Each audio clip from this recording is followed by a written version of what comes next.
All right, this is Transcript-Trial-Testimony-DeGraaf-Day-6, Fairbanks, Alaska, Tuesday, May 15th, 2012, 8:29 a.m. in the morning. It's 36 pages.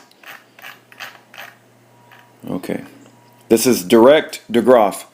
Miss Lamoureux, the government calls Alaska State Trooper Derek DeGraaf. Court, if you'll step up to the witness box here, please. If you'd just stand in front of the box and face the jury and the court. And raise your right hand. DeGraaf, plaintiff's witness sworn. I do. Thank you. Please be seated. Miss Lamoureux. Good afternoon. Good afternoon. For the record, can you please state your full name and spell your last name? Sure. Derek DeGraaf. D-E-G-R-A-A-F. Where do you work? I'm for the Alaska State Troopers. And what's your current title? Sergeant. Sergeant DeGraaf. How long have you been an Alaska State Trooper? Just over 10 years. And what is your current position? I supervise an investigation unit that's located here in Anchorage. And prior to that, what did you do? I supervise the Alaska Bureau of Investigations and Technical Crime Unit. So you were in a position prior to Dave Wilson filling it? Correct. How long were you the supervisor of the Technical Crimes Unit? About 4 years. And how long have you been a computer forensics examiner? About 5 years. What experience do you have in computer forensic examinations? I've conducted hundreds of computer examinations on different types of computers, servers, cell phones, and other digital media, like digital cameras, those sorts of things, throughout those 5 years. And did you also supervise others in the Technical Crimes Unit conducting their computer forensic examinations? I did. I oversaw those as their supervisor, the laboratory that we had as well. And as an Alaska State Trooper, did you receive rewards related to your duties as the supervisor of the Technical Crimes Unit? I did. After we built up our unit, I received Trooper of the Year award a couple of years ago for the work and bringing everybody together into that environment. Can you approximate how many computer forensic examinations you've done? Computers? Probably 200 to 300. Cell phones, maybe 200 to 300 I've done personally. And I've probably overseen 2 to 3 times that in terms of other folks in my office doing that work. And have you occasion before to testify in court about your examinations? I have. Did you yourself conduct any examinations in this investigation? I did. I'd like to show you first what's been admitted in Government Exhibit 555, and Sergeant Wilson previously described to the jury the various steps and protocols that the Technical Crimes Unit takes in conducting their forensic examinations. If you could please look at Trial Exhibit 555 and let me know if you can identify that item. I do recognize this. If you could go ahead and for the record, Exhibit 555 is a Dell computer found in Mr. Thessing's residence on March 10th, 2011. If you could go ahead and look at that tag, the evidence tag. Okay, and let me know if your name appears on the chain of custody, please. I signed for this on the 15th of March. And do you recognize the signatures that precede yours? I do. And are they all law enforcement signatures? Yes. Or evidence technicians associated with law enforcement? Was a forensic image made of that computer? Yes, it was. And did you make that forensic image? I did. Can you describe the steps that you took to make the forensic image? Sure. On a computer, what we normally do is remove the hard drive from the computer or laptop, desktop, server. Then we attach the hard drive to, it's a device called a physical write blocker. And it just allows me to examine a hard drive make a forensic copy or image of it without altering it in any way. And then we make a copy, we put it on a server, and then we use software to examine the copy and not the original. Side conversing. And so you made the forensic copy of this computer? I did. And then after you made that forensic copy, what did you do with the actual computer itself?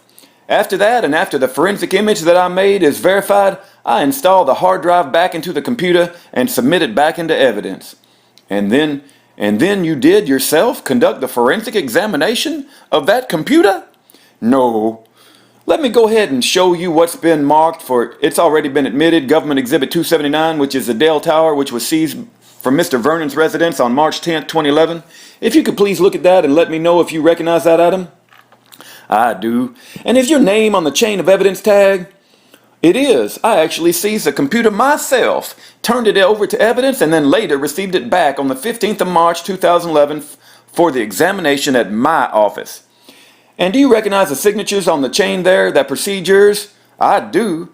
And are those all law enforcement signatures? Yes. Was a forensic image made of this computer? Yes, it was. Did you make it? Not on this computer. Somebody else in the technical crimes unit? Yeah. Investigator Dunford made the same type of forensic image that I did of this computer before this. But then I examined the image and he had created with our forensic software. Okay, so you conducted your forensic examination on the image? Correct. Did you encounter any features or settings that limited your ability at all to recover information from that computer? I just found that in the Internet Explorer program, which is, if you're not computer savvy, it's a web browser, that it's standard on any Microsoft computer. Some of the newer versions of it have a privacy feature where if it's turned on, it tells the web browser not to retain some of the historical information, like where you've been surfing, web surfing, maybe some of the search entries that you've entered, how many times you visited a website, those sorts of things. So I saw that in some of those files that privacy feature appeared to have been enabled. And what was the user profile on that computer? This computer had 3 window profiles. 2 of them are default that come on the machine. A third one was titled Karen. And was there any Skype user associated with that computer? Yeah, there was a Skype user account. The name was Karen Lonnie, I believe, and that was on there. Let me go ahead and show you what's been marked for identification as Exhibits 795, 96, 98. Miss Lamoureux.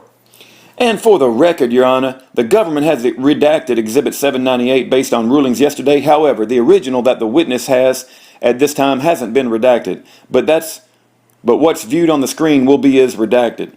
Briefly, can you review those items and let me know if you recognize them? Yes, I do recognize them. And can you briefly summarize what those 3 exhibits are? There are 3 different documents that were found on this computer's hard drive from the forensic image that had been previously created.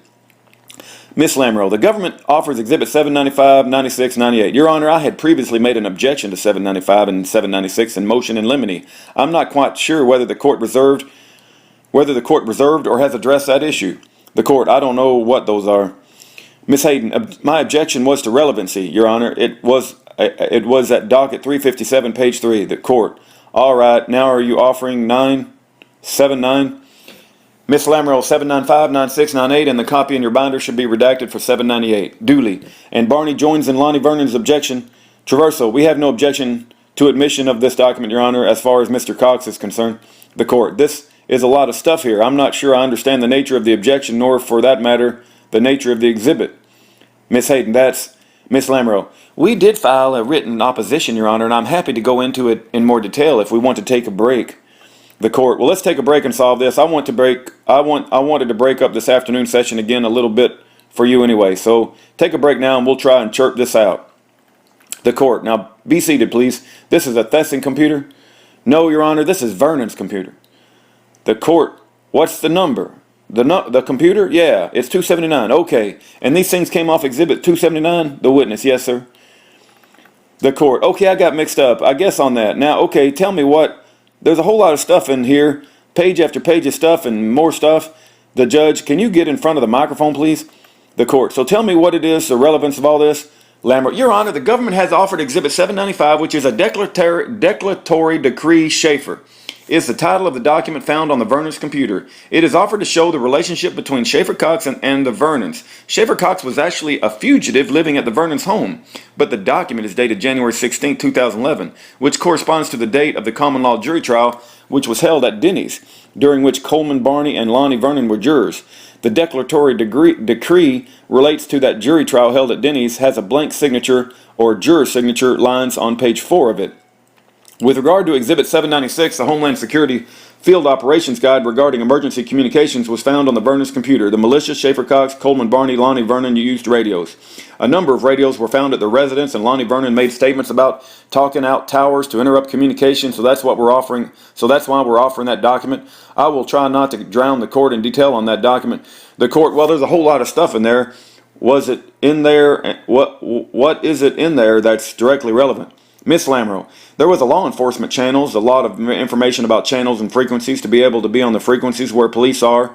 Those frequencies that police are using, the defendants are targeting law enforcement, and that's why this is in part relevant to the conspiracy. All right, and Miss Hayden, Judge, my recollection is there were no radios found in the Vernon residence. Lamro, there were radios found in Barney's residence. They were using radios. Miss Hayden, but we're talking about what was found on Vernon's computer, not Mr. Barney's. The court, and 797, Lamro, 797 we are. This goes into Lamro not offering, 798, I'm sorry. 798 is the same goodbye letter that was admitted. The court, oh yeah, yesterday redacted. Okay, I see your objection. Hayden, my objection is to 790, the Schaeffer Cox documents, 95, 96. Number one, we don't know how these documents got on the computer. The 795 could have been emailed by Mr. Cox and simply placed on the computer. There's no evidence that he ever used that computer, and 796 is just not relevant. Mr. Vernon had no radio. The court, I think these exhibits may be admitted. I think your objection goes more to the weight than admissibility, and at this point, without hearing everything, I guess I would say that it appears that the relevance, particularly of 796, is highly questionable, but I think it's sufficient to be admitted. 95, 96, 98. Now we've got another hour to go. Do you want to take 5 and walk around while the jury is out before we start up again? Miss Hayden, yes, please. The clerk, all rise. The matter stands in brief recess. All right, His Honor, the court is United States District Court is again in session. Please be seated. Bring in the jury, please. All right, please be seated. Ladies and gentlemen, Exhibits 795, 96, 98 may be admitted. Now going back to those exhibits. Those exhibit items came off which computer? This computer right here. Okay, and what kind of computer is that? This is a Dell model number here in Spyron computer. I don't know if it has a model number. And where was it seized from? The address is 10314 Old Valdez Way in Salcha. Let's go ahead and start it with Exhibit 395. Miss Lamro, if you could pull that up for the jury, please. And this is the computer that you testified has the username of Karen. Is that right? That's correct. Okay, so looking at 795, I think it might be most helpful if we turn to the last page of the exhibit, please. And Miss Lamro, page 5 and 6. This document, where did this document come from?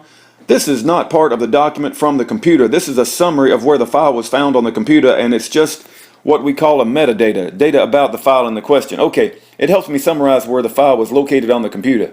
So the first 5 pages of the document that you found from the computer? Correct. Okay, can you tell the jury what we're looking at here on page 6 of the document, of the exhibit? Sure.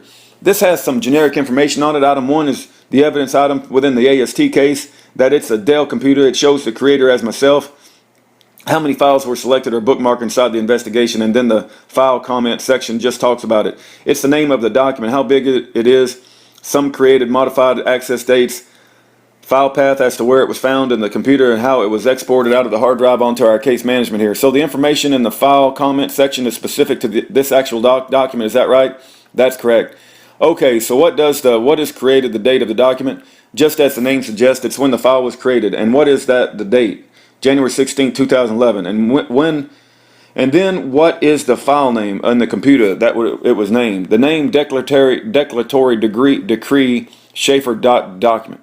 Okay, Miss Lamro, let's go to page 1 now. And this is the document, correct. Can you read the title there? It says what? Declaratory degree.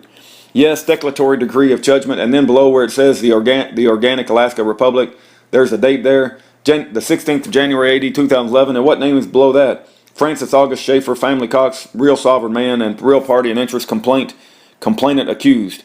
And it says versus State of Alaska, represented by Michael Gray, Sergeant Gary Yamato, a man, R. Bressler, a man, Brian Westman, a man, defendants, accusers. And do you know any of those individuals are? I know Michael Gray is a prosecutor in Fairbanks, and Brian Westman is an Alaska State Trooper Sergeant in Fairbanks. Let's go to the next page, Miss Lamro. Can you go ahead and enlarge that first paragraph? Can you read the first paragraph, please? Yes, it has to come to the attention of this injustice that has agent officers of your foreign administrative bankrupt, corrupt, de facto. Sorry, did you say, what's the word after bankrupt? Corporate. Thanks. De facto entities that have invaded the Republic under color of law with acts of war, under arms, with threats of violence, attempted seizure, and trespass upon the family, liberty, chattel, and property under stewardship of Francis August Schaeffer Cox or Schaeffer, family Cox, with threats of extortion and intent to do bodily harm. These acts were carried out by paramilitary agents and corporate agents under the guise of law, rendered by administrative agents acting as a judge and administrative tribunal, calling itself a criminal court, which is in reality a Roman civil court of military and not a court competent to conduct a trial by jury at common law, as required in the Bill of Rights, 1791 AD, the original United States of American Constitution as amended 1791 AD, the Northwest Ordinance of 1789, the substantive common law is enumerated, and they have done so without proper due process of law. Let's turn to the next page. I want to direct your attention to the top portion, paragraph 7 there. It indicates that the jury has delivered a verdict, and below it says guilty and not guilty. Yes, okay, and there was no signature on that page, right? No, and if we could go to the next page, they were looking at there's a place for jurors to sign and print their name and respond to a justice in Washington. Okay, I'd like to turn now to Exhibit 796, and again, I'd like to flip to the last page. Does your copy up there have a number of pages? No. Miss Lamoureux, page 14, please. Now, again, this information here, what are we looking at here? This was created for the purpose of being able to explain what this other document is for presentation to the jury. Yeah, it's the same. It's not part of the other document, correct? The same sort of summary as the previous document. So is there a file name for this document? Yeah, it's named dhsradioinfo.pdf, and there's a created date, February 8, 2011. Okay, if we could go back to page 1, please. We are looking at here in the Government Exhibit 796, there was a PDF titled National Independent Field Operation Guide by the U.S. Department of Homeland Security, Office of Emergency Communications, DHS, dated May 2009, and it's a PDF, and there's multiple pages on one page. That's why you see different blocks, and that's why the font is so small. Yes, can you summarize what this document is about? It's an overall from the DHS on different structure to government radio systems. Different types of departments might have fire, tactical, police, emergency responders, and it has some guidelines as to how radio frequencies are designated and set up across the country. Miss Lamoureux, if we could enlarge the table of contents portion of the page just to show a jury a little bit, the table of contents, we see a section of channels. Yes, we do. Let's turn to page 4. Are you able to see, well, what do you see on this page? And if you want it, if it's easier to read off the hard copy, please go ahead and do that. Yeah, in the middle there at the top, it says recommendations for programming the federal interoperability channels, and there's different channels listed with IE channels being part B, i.e. LE being law enforcement typically. Is there a section about law enforcement plans right below that? I'm sorry, could you say that again? If we go to the bottom, Miss Lamoureux, thank you. The bottom middle box there, do you see a section on law enforcement plans? Yes, we do, and some frequency ranges in there as well. And if we go to page 6 of the exhibit, what are we looking at there? This is even kind of digging a little deeper about some frequency ranges for different types of responders, from generic public safety, other public safety, law enforcement, fire, EMS, so tactical channels. If we highlight some of those boxes, we'll see channels more closely. That's what we're referring to. Yes, Ms. Lamoureux. And if we go to the next page, please. Again, there's going to be the section here on law enforcement channels. Yes, there's a continuation that talks about tactical law enforcement channels that are there. It talks about some maritime operation versus land-based and some more wideband, narrowband channels that are used. Thank you, Ms. Lamoureux. If we could now have Exhibit 798. If we could go to the last page, which I believe is page 4. What are we looking at here? The same type of summary in the previous two exhibits, and what's the name of the file? The name, letter to the family.rtf, and what's the created date? March 5th, 2011. Is there a modified date that's different from that? Yeah, there's a modified date of March 9th, 2011. Okay, Miss Lamoureux, if we go to page 1 of the exhibit, the letter itself is dated what? Dear beloved family and friends. Sorry, no, what is it dated? Dated March 5th, 2011. And if we go to page 3, please, can you read the paragraph? We truly hope that our existence will one day be helpful to others. That has been our main goal. The federal government has become a gigantic ring of theft by deception. As one of, if not the largest terrorist organization in the world, the federal government of the United States of America needs to be reined in and put back in its proper place and perspective. We pray that our physical deaths have not been in vain. We want better for our children, grandchildren, and generations to follow. We will not freely give our homeland and personal property to this tyrant, nor will we die cowards licking their jackboots. We did not go down without resistance and standing for our rights. Though lead deficiency of those who came to take ours from us was corrected as best we could. I'd like now to, Miss Lamoureux, if we could have the lights, Madam Clerk, I'd like to direct your attention to a couple of items which are already up there with you. Admitted items, Exhibits 8, 189, 212. If you're looking at Exhibit 212, which is the MacBook laptop, it's already been admitted. Is your name on that chain of custody tag? Yes, I received it the same date as the others. 3/15/2011. And do you recognize the signatures, that procedures? I do. And those belong to law enforcement? Yes. If we could have you look at Exhibit 189, which has already been admitted, another laptop, and look at the chain of custody tag there. Does your name appear on it? It does, the same as before, 3/15/2011. And do you recognize the signatures, that procedures? I do. And who do they belong to? The same law enforcement officials. I have no other questions. First, for the witness at this time, no questions. Miss Hayden, I have some questions, but I'm going to stay seated here because, all right, I need to use my computer. Miss Hayden, hopefully you can bear with me through this. I'm not No problem. I'm not very computer literate. Let me ask you some questions, sir, about the documents that we've been talking about, starting with 195. And that was, do you have those in hard copy in front of you? Number 795. I'm sorry, yes, 795. I have that here. Okay, that was the Schaeffer Cox document, correct? From looking at your report, the last page there, you can't determine whether this document was created on the computer, can you? Correct. It could have been downloaded from an email, correct? Or it could have been from a thumb drive, correct? Or a disk, correct? And as far as document 796, that's the Homeland Security document, yes, and that's a PDF file, yes, and that can public document that can be downloaded off the internet. I don't know. Okay, I'm not sure where. Again, you can't tell whether it was created on this machine, right? And so it had to come from somewhere else, correct? Okay, let me ask you just a little bit about the reports and the forensic examination, and you do on the computers. Do you have a forensic program called FTK? Yes, pardon me. Yes. Okay, and using that, when you get a computer, I mean, it could contain millions of documents. How do you narrow down what you're searching for that's pertinent to your investigation? It kind of depends on the case. You can just manually look through the folder structure that exists on the computer. Much like the user of that computer would have. You might go to people typically say frequently associated files and locations. Like your documents tend to be found in My Documents or Users Documents.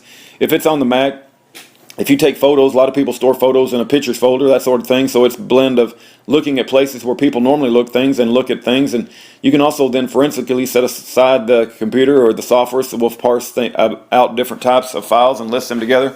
So instead of having to look for hidden documents in some obscure location, it'll put those documents all together and give you kind of list of all those documents that the software identified. Or you could come up with keywords, and if there were keywords of interest, I could put it in there. And if that text exists anywhere on the hard drive, whether it was in the document like you see here that existed or had been deleted and not overwritten, it would pull that out and then point me towards that file. And did you use a keyword search in examining this computer? No, you did not. No, and you didn't search any particular keywords. I had assigned another person to do some searching on this after I did, and they used some keywords. And who would that have been? Angela Worthy. These files that I presented here weren't found through that. They were found by me just looking through, by manually looking. Yeah. When Angela Worthy performed the keyword search, did she report back to you? Yes. And did you include that in your report? That would be in her report if she had any findings. Affirmative. She would have typed out a report on there. Affirmative. The FTK report, which is different, which I think you might be talking about, we'll put them together. So the keywords that she looked for would be in your FTK report? Yes. So you would be aware of them? Yes. Do you recall some of the keywords that you searched for? Again, I didn't search for them. I'm sorry, I apologize. That she is. Yeah, they were some of the names associated with the investigation, but I don't recall many of them specifically off the top of my head. But I remember